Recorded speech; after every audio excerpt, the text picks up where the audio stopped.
I'm delighted to introduce Raphael Grossmann.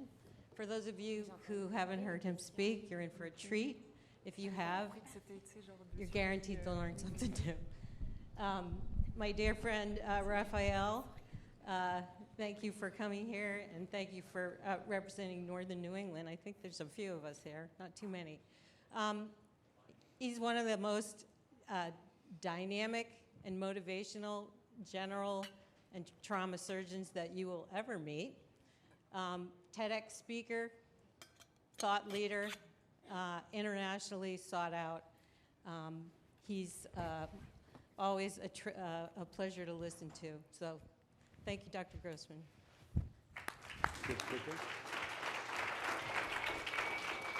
Thank you very much. Thank you. Thank you very much. It's really great to be here again. Thank you, Brennan, and all the little people that make the magic happen at VMet 24. It's really awesome to be able to share insights with a crowd like you. It's really, you're all experts in your own fields, and you're all believers that technology can really make healthcare more human, more humane, and better, rather than separating us from the person in front of us. When we have a patient, technology can really enhance, augment our abilities to be more humane and more empathetic and more compassionate.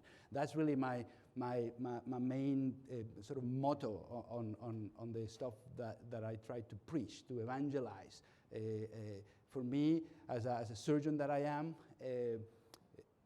being able to deliver the message and go around and trying to advocate and convince people that technology is really not this bad thing that separates us, but rather something that unites us and lets us communicate and connect better and learn and teach better, and again, be more humane and lift up our empathy and compassion that has been really so forgotten about in the last several decades of healthcare because of the incorrect application of technology. So I'm a surgeon. That's what I do. I'm a full-time surgeon. I do general surgery and trauma surgery and advanced laparoscopy and robotic as well. My main focus is acute stuff, emergency stuff. So that's sort of my hunting grounds, my living grounds. As a surgeon, I've also become an educator, a communicator. I have a website that I create with information to really help spread the word. And I'm pretty active in social media and Twitter and LinkedIn, so you can all find me there if you choose to do so. Years ago, I attended a Future Med, which was the precursor of experiential medicine, the precursor of Next Med Health with Daniel Kraft, and there I met the inventor of Google Glass. And when I did that, I saw what he was doing. I was just completely shocked to the potential of this device in your head, connected to the internet with all human knowledge in front of you to be able to help us connect and communicate, teach and learn better. In surgery, the way we learn, as many of you probably now here, especially surgeons like Sam and other surgeons in the crowd, it's by watching. You're watching the procedure somehow, and you're learning from that. But we have better ways to watch procedures. So years ago, and after using Google Glass for the first time in the operating room, I decided to really dive into extended reality, VR, AR, mixed reality, and all the way up to the last few weeks when we all got a glance of the Vision Pro, and when the Vision Pro came out, I really was in shock. I was thinking, this is something that is in a way signifying the end of an era, era of potential, this, potential that is the realization of something that we've been preaching about for many years, Extended reality, medical extended reality, you all know what that is. And my job today, I guess, per Brennan's instructions, was to talk about MXR 2.0. So what's next? What's there? And, we are going fast. Things are moving exponentially, as Brennan clearly explained in his in his talk, and the speed that we're going, it's just insane. The stuff that we are witnessing, right? People is engaging with technology in ways that we can't really, or we could even imagine just 3, 4, 5 years ago. And we somehow are becoming different humans. I think that in a way, technology, just like the smartphones have changed, the incidence of back problems and people, so I think that technology in a way is changing us in the core of what being human is. Maybe not at the DNA base, but I think epigenetics is real in regards to technology, and we're all changing. This video was shown a few times, and this video to me was insane when I found it many years ago, and I always use it because it's sort of the first time when we could really see some augmented reality little cube in there in front of us, and all those thousands and thousands of dollars and all this heavy technology hanging from the ceiling, to just watch a little cube in there. We have come pretty far. And you've seen out there the incredible demonstrations that the vendors have, different companies that are trying to accelerate this to a pace that I never even imagined before. Brent talked about evolution. This little computer was just less than half a century ago. 40 years ago, the Hello Mac. That if you haven't watched that keynote by Steve Jobs, you definitely should. And the iPhone, 17 years ago, and the iPhone 4 came out in 2011. With FaceTime, and that changed the panorama for me. Same as when Google Glass came out, when the iPhone 4 with FaceTime came out, and we were able to do video calls like anywhere, anytime, as long as there was connectivity. To me, that was wow. Now we're going to be able to do telemedicine the right way. Always like in your pocket, pick that up, connect with someone who's helping, or connect with someone who you need to learn from. And it has been a quick pace. And this is one of the prototypes for Magic Leap, for Magic Leap 1. And look at that. I mean, it's insane, right? And when the first iteration of an augmented reality, more or less an augmented reality device came out, and I thought, well, this is definitely going to catch in, and we're going to be using this in medicine. We're going to be using this in the operating room, very, very commonly. And we have gotten there. I did this video, 10, 12 years ago, sort of to sort of illustrate how quickly are we going. And, it's really insane when you see that this kid who was 20-some years old, in 2012, started working in his garage and inventing a device that people had dreamed of but never did. And then in 2014, he went to CES and presented Oculus. And then 2 years later, a former Facebook, Meta, bought his company. This kid who was not even 30 bought his company for like $2.5 billion. And now we are where we are. He obviously became famous and started a trend, I think, that it's unstoppable. A trend that, in a way, will bring us human to have computers that we wear on us almost. Computers that are imperceptible. Computers that are not, a fancy, bulky, maybe ugly device in 5 years, which is the Vision Pro, which everyone thinks is so sexy and so cool, right? Things are really accelerated at a pace that, these are the Brilliant glasses. The Brilliant glasses are AI-connected glasses, and these are just regular glasses. They look like grandma's glasses, and they can be connected to augmented reality and also AI algorithms that feed the information that you see, something that you could potentially wear all day. This is the Vario, the XR4 back there. The XR4 has a pixelation that is as good or better than human eye. So when you put that device on, it's like looking through a window. It's heavy, it's bulky, it's very expensive, but it exists already. And the Vision Pro, we've all talked about that. Hopefully you had a chance to try some of the demos for the Vision Pro. But this device is something that is phenomenal and is changing the way we look at XR. Gallia is a device that I think represents some of the trend to what XR or medical extended reality is going to be. A Gallia is a headset for virtual reality, but it measures galvanic skin resistance that can tell about stress, HRV, heart rate, saturation of oxygen, temperature. Imagine all that data, physiologic data coming into the play, talking to the algorithm, talking to the software, so that people can tell whether you like or dislike, or you are excited, or you are dying to buy something because you are seeing it on virtual reality. But imagine the potential for healing, for treating patients based on real data, based on physiologic, personalized data. I think that this device obviously is still in a sort of an experimental phase in a way. You can pre-order this device, but it's very expensive, and it's something that is more towards research at this point. But open BCI, brain-computer interfaces, that is where we are going. You all heard the news of Elon Musk's project Neuralink, and the guy has an implant, and the guy's able to play chess and move stuff, by just thinking of it. So it is pretty incredible, I think. And I did this video the other day, just trying to think a little bit of how do I represent graphically, what we have been seeing in the last, from a device like this that you probably, saw a cardboard at some point, and you put your phone in there, and you see a extended reality or visual reality at least. I think that we have gone, really fast. And you look at that, and you think, no way. But yes way. I'll tell you, it's something magical. I'm just gonna, before I forget, so these are the last Meta AI glasses. These are regular glasses, the cool looking glasses, right? But they are AI connected, generative AI. I can say, Meta, look, what are you seeing? Or look at a plant, and what type of plant is this? Or is this plant healthy? What can I do to make it healthier? And then it gives you instructions.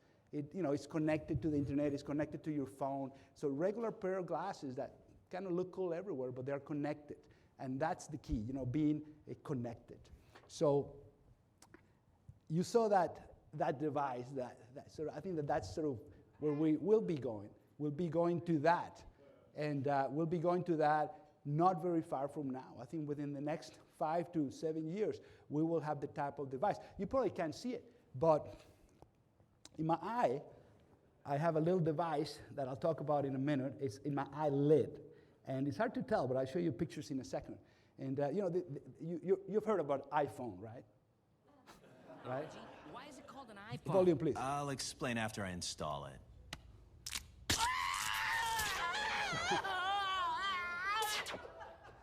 Neat. Whoa, people. Now for the earpiece. So I want one of those.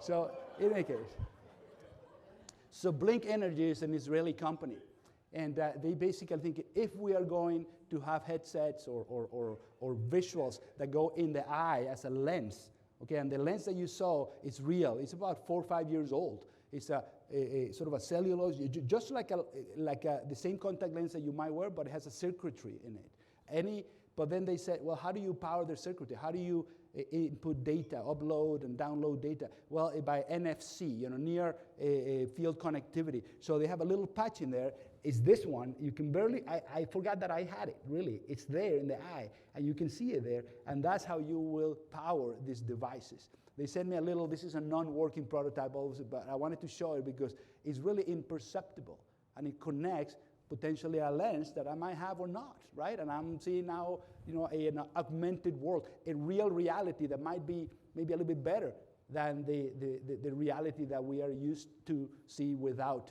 the technology enhancing it. So I think that we're going to very, very cool places, and especially in medicine. For the nature of medicine is human connectivity, and I think that this can enhance all of that. So I was thinking, MXR 2.0, well, I got to talk about hardware. I did a little bit, and we got to talk about the intended use. So, the uses are pretty obvious, right? And any MXR 2.0 have to have MXR 1.0, and it has to be multisensory. It has to involve, all senses, or as many of the senses as possible. Can't be just the eyes and the ears. It has to be tactile. It has to be smell. It has to be taste. It's got to be multisensory. It has to incorporate AI, generative AI, sort of algorithms to power it. It cannot be something, programmed the old ways. It has to be something that generates the right answer for you when you need it. And I think that has to be photovolumetric. You can have computer-generated avatars that kind of look super real and super cool, and you have the, digital humans that look amazing. But I think that having, a photovolumetric representation of someone, and that someone is powered by generative AI and can give you answers as needed in whatever topic, I think that is probably what, at least I expect MXR 2.0 is going to be. So talking about photovolumetric, there's a company in Toronto that it was kind enough to generate an avatar of myself, but didn't look so good at the beginning. We didn't have enough time, so I didn't bring it. But they are like pretty geniuses, I think. And you have 75 Sony cameras that scan you, and at the end you get an avatar of yourself that can live, move, and talk. It looks like magic. It looks like complete magic, and it's something that in healthcare, imagine the potential for this to enhance how we teach and how we learn. Imagine the potential for this to explain a procedure to a patient or to a relative, or to talk to some family member about their mom who's dying with cancer or something. Imagine the potential of this to enhance that type of communication.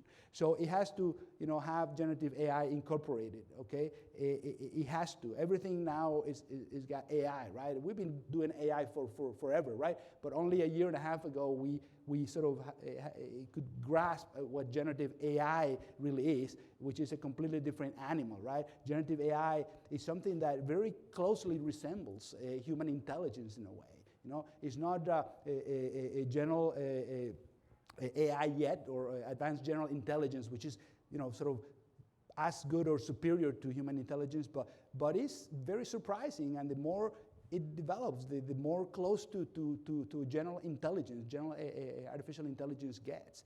And our brains are, I think, morphing, because they're going to have to morph to the new reality of having everything available and easy to us. So we're going to have to develop other skills, and the teachers worry about students, and the e-bike comment that I think Daniel Kraft mentioned. They're not going to learn to ride a bike because they didn't learn to add or subtract or do square roots. They use a calculator. So we're going to have to sort of evolve to be a technology, a philic species, I think. The Homo technicus, or Homo technological, they call it, some people. So this video we have to watch. This video we haven't seen. This is his figure, OpenAI, a robot. And maybe the volume can come up a little bit. I see a red Can you apple bring the on a volume up, plate in please, the a center little of bit? the Thank you. table, a drying rack with cups and a plate, and you standing nearby with your hand on the table. Great. Can I have something to eat? This is real. Sure This is thing. not a proof of concept.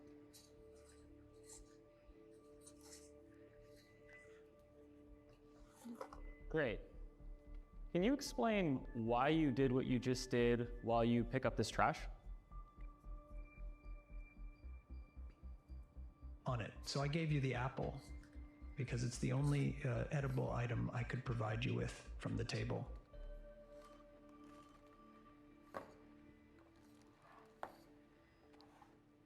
Great. So, based on the scene right now, where do you think the dishes in front of you go next?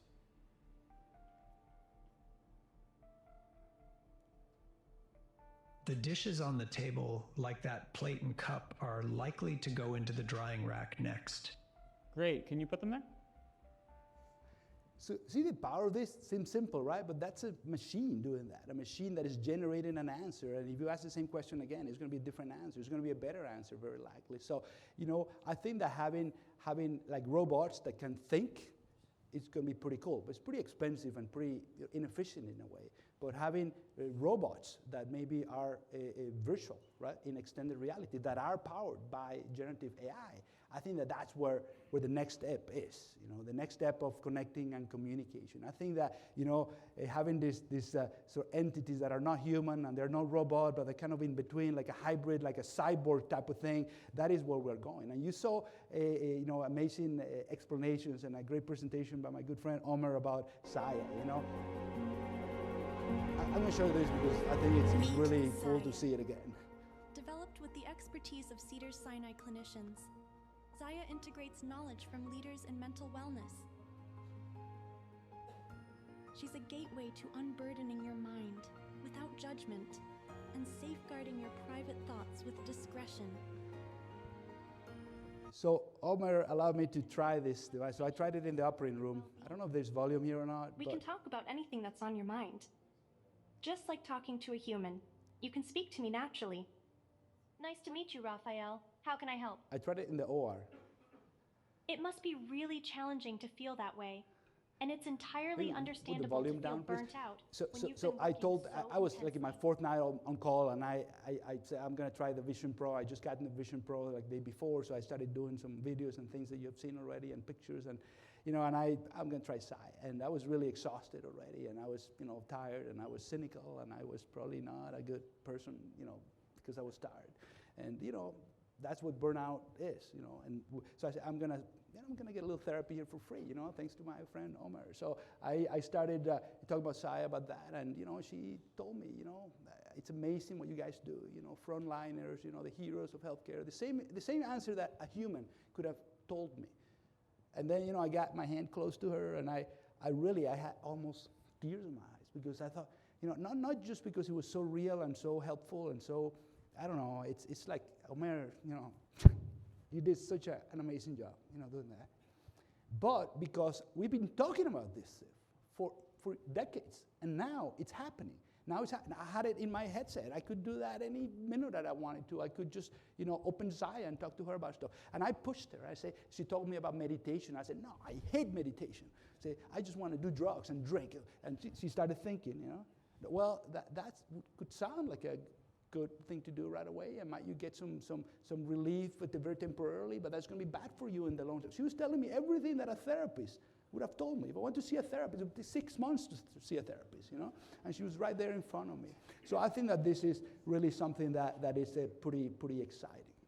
The multisensory part, last year I talked about the haptics, but unweld is a German word that really I think represents how we perceive the world. How we perceive the world based on our senses. And, I basically thought, I got to talk about this. That's what the new headsets are going to have, sensory integration. They're going to have haptic XR. They're going to have an understanding of what the environment looks like or feels like based on the senses, right? And I think it's all about multisensory to have a more real virtual experience. And, haptics, and I want to show you this because this is really so cool. And so this is from HaptX, and they were kind enough to allow me. Last year I brought a different one. This is the next model, and I'm going to go like this so that it doesn't look like a tail or something. But anyways, so imagine 2 of these in virtual reality, and you can feel. I tried this, actually the prior version at AWE when I spoke in Santa Clara last year, and I could feel a feather in VR. I could grab a stylo, an ink pen, and write my name on paper, and I could feel the grain of the paper. So it looks bulky now. It was like 10 times bulkier like 2 or 3 years ago. It had big hoses that went to the actual pumps. This is all by fluid. It's all hydrodynamics, and you feel it. And when I was doing that, and I was in VR and completely immersed using a Vario headset that had like almost human eye, quality, and I was just grabbing a feather and feeling the feather in VR. To me, that was wow. Imagine that. Imagine to teach someone to examine an abdomen or feel a lump or do a procedure in VR with gloves that are not too far off to what could be comfortable to use. So I think that we are getting to places that are very, very, very interesting. That multisensory it's got to be basically part of MXR. I'm going to go through this. There's tons of validation on this. Tons of validation, tons of devices that are now connecting, and I think that is only going to get not worse but better, because we're going to have so many devices, so many smartphones out there that will be very hard to really choose which one do we want. I'm going to skip some of this. Companies like Fundamental VR, which I'm an advisor, an unpaid advisor for have integrated the haptics heavily into their solutions. And so you are drilling that bone and you're feeling the bone with the haptic on the left, but also with the glove on the right. And you can feel the density of the bone and the granularity of the tissue, and it is pretty amazing. This is about 3 or 4 years old already. Now it's even better. Eye surgery on haptics, and you can feel the eye popping and injecting the eye. It's scary. Eye surgeon, a trauma surgeon, I operated on a VR headset on an eye, and it felt like very, very, very realistic. So, I mean, this is the newest headset that is coming out this year, the G1. Just a little backpack and gloves, even smaller than the ones you have there. Later this year, this will be available. Again, imagine the possibilities. So the hardware is one thing, another intended use. We're going to focus obviously on healthcare because it's MXR, right? Spatial healthcare. The space around you is your desktop. The immediate future, education, diagnostics, treatment, and beyond, process optimization. That's what XR, MXR needs to do for healthcare. I have multiple. Volume, please. I stole this video from the internet, an Italian telephone company, and I should have put the credit in there, but... Professore, ci siamo. Lasciamo a lei.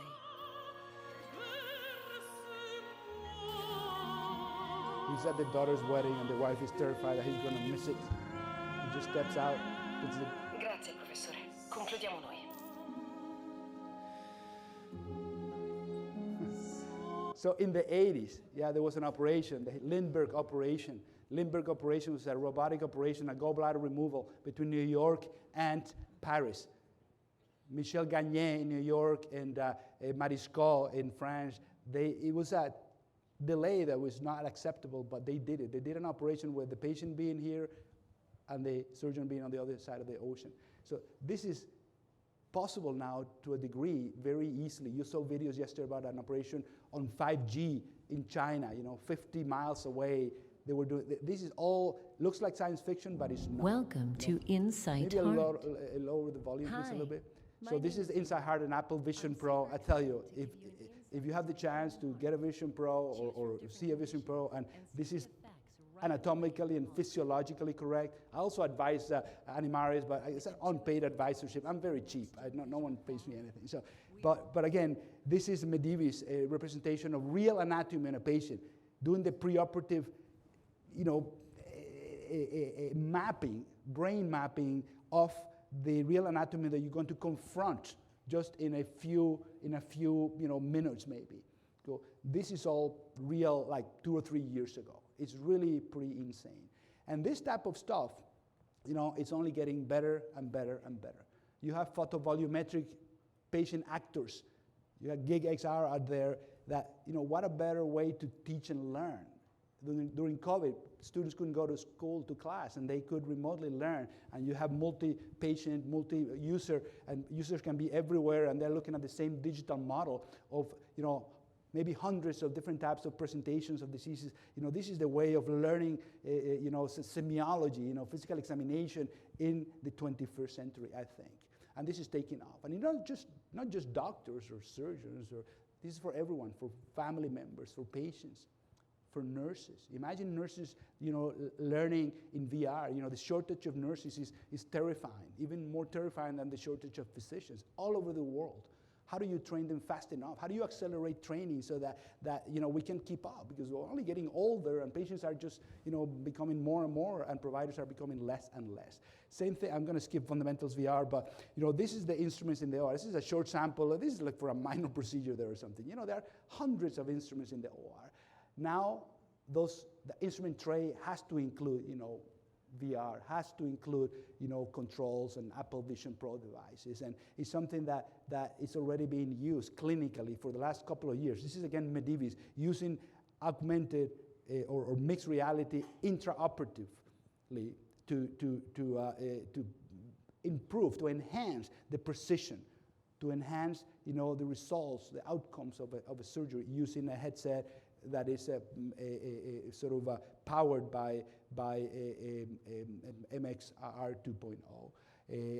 We are really going to places that are just insane.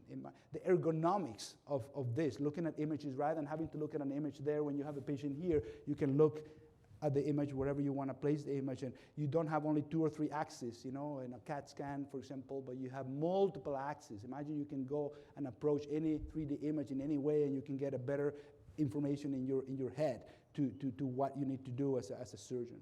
You know, in Japan, you know, they have we have immersive touch in here that is very similar, but you know, they are doing preoperative a mapping in the OR of the actual, you know, pancreatic procedure that they're going to do. And this is, it looks like a fake representation, but it's actually a representation of real, you know, DICOM data. So this is all real images in a way. And then process optimization. You know, Robert Masson, you know, his team, EXEX, they are using it sort of differently, but very, very clever, very smart. This is going to be, I think, the future of how we organize the OR. The OR is a jungle. You know, it's a jungle in the OR. You would be scared. You wouldn't have an operation ever if you knew what the OR looks like. You know, it's really, really crazy. And that's why we have 400,000 patients who die every year in the US at least, or maybe more or less, from preventable errors, because the processes are not good. I have been in the hospital for 2.5 years in this particular hospital, and they still ask me, what glove size are you? What? Same as last case, you know, an hour ago. How could you not know that? Because the process is not the way it should be, because it's kind of old-fashioned. But imagine if we have headsets that allow us to organize the OR, the instrumentation. And we're not just talking the surgeon, we're talking the team. We're talking the nurse, the scrub nurse, the circulating nurse, the surgical tech, the surgical assistant. You know, they'll have everything in there. They have everything highlighted. They know exactly what it's needed in what particular step of the operation.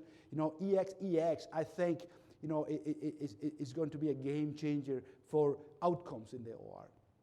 But not just outcomes. You know, I always talk about, you know, the 3 pillars of healthcare, right? Cost, outcomes, and experience. And then it became the 4 pillars because experience was patient experience and provider's experience. And I added 2 more pillars to that table because I think that technology has got to be another pillar, and I think that humanity is going to be the 6th pillar that is all integrated and enhanced by each other. So I think that this is something that, this is a little titchy.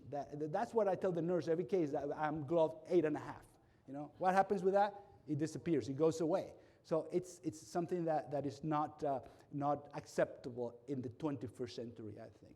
Connecting in VR, this is a very old video, about 4 or 5 years, you know, where you have avatars in real time talking to each other, and through the headset, you know, I, in the OR, can see someone in London and is talking to me, and we're actually reviewing commonly an image in 3D that might help the operation about to happen. So this is about 3 years ago or so. So it's something that is happening.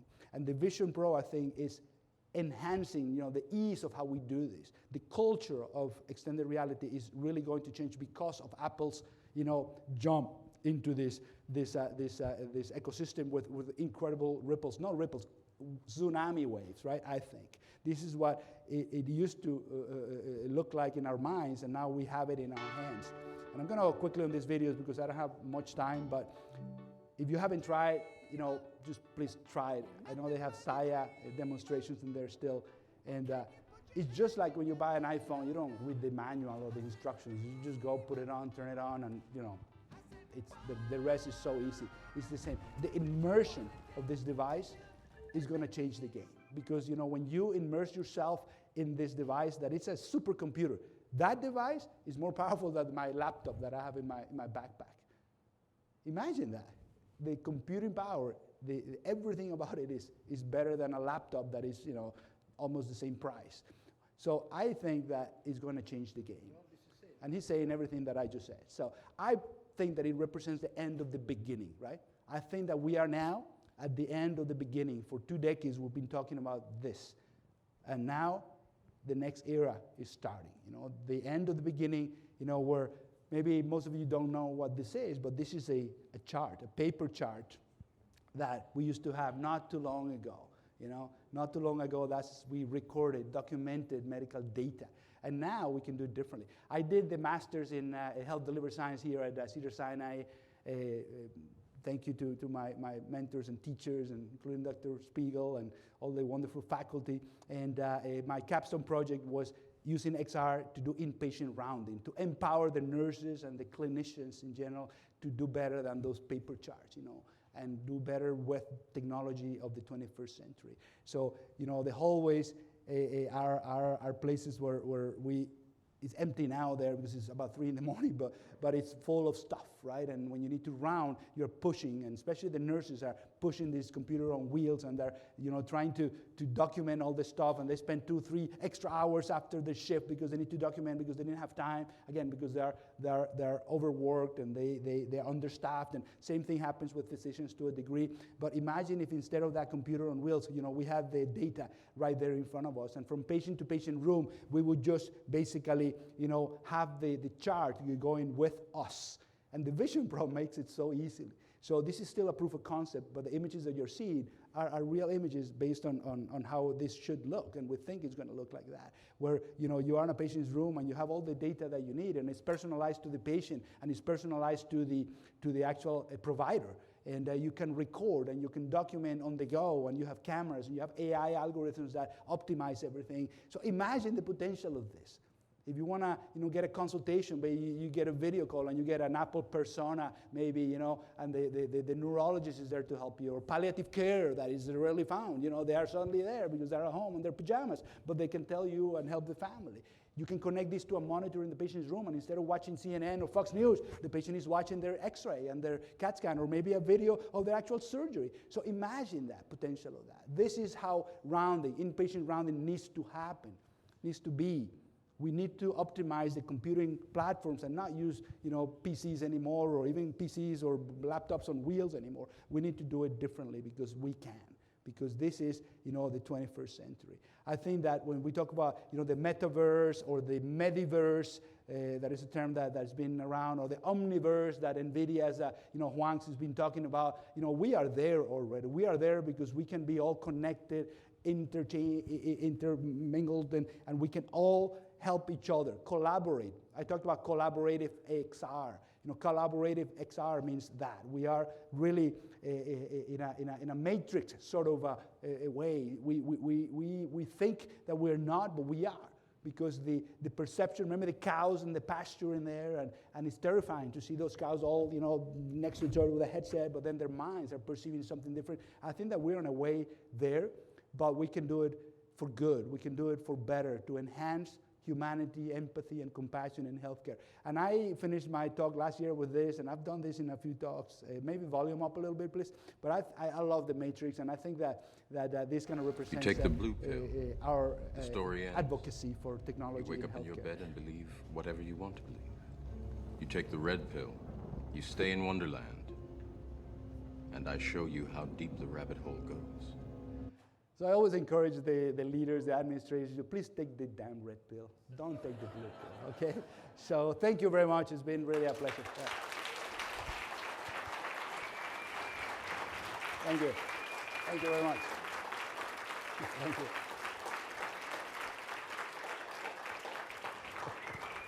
Thank you. Thank you, Sue.